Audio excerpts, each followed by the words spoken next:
Okay, Unit 4, Supplemental 2, this is Jacksonian Review, okay, the age of Jackson, or the age of the common man. This refers to an extension of voting rights to more white men, okay?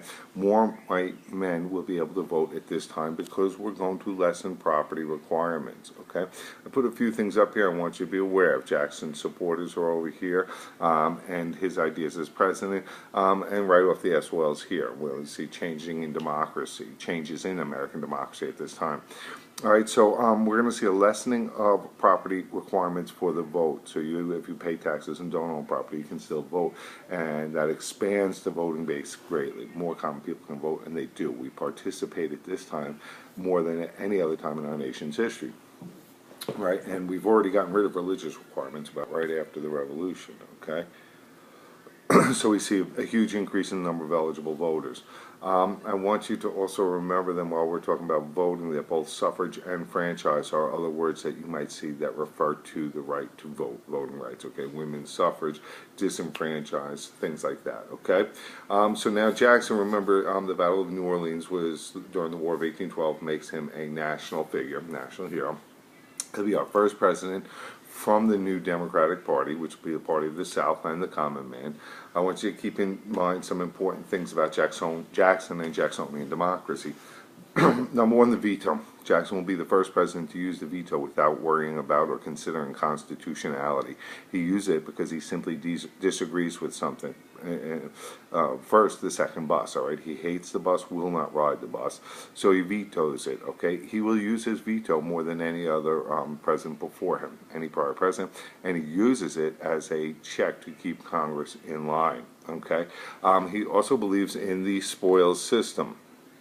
Okay, this is when you reward political supporters with government jobs. He sees it as an extension of democracy, a rotation in office, getting more white men to participate in our democratic system. He sees it as a good thing.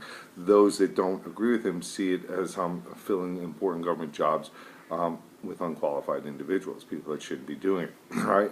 But this policy, this rewarding political supporters with jobs will stay in effect pretty much until 1888, and that's when Congress passes the Pendleton Act, which establishes the civil services system.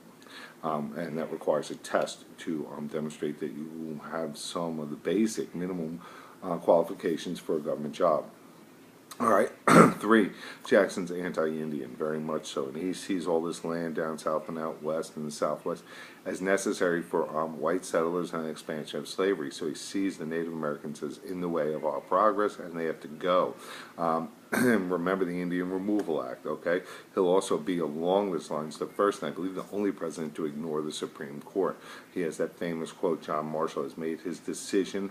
This is in Worcester versus Georgia. Now let him enforce it. So he feels we need to make this land available. His actions will lead to the Trail of Tears, the forcible removal of the Cherokee Nation to the Indian territories in Oklahoma. Okay, so that's 3, 4. Despite being a Southerner and a Democrat, he understands the importance of a unified nation and a strong central government. He does not side with the states in their efforts to expand states' rights, especially during the nullification crisis with South Carolina. When South Carolina tries to say they can nullify the Tariff of Abominations, Jackson calls out the troops. He marches down there, he threatens to burn the state down, and he forces them to toe the line. So Jackson is not a proponent of states' rights. Okay, I'm going to do one more review for this unit on compromise. Okay, that's it.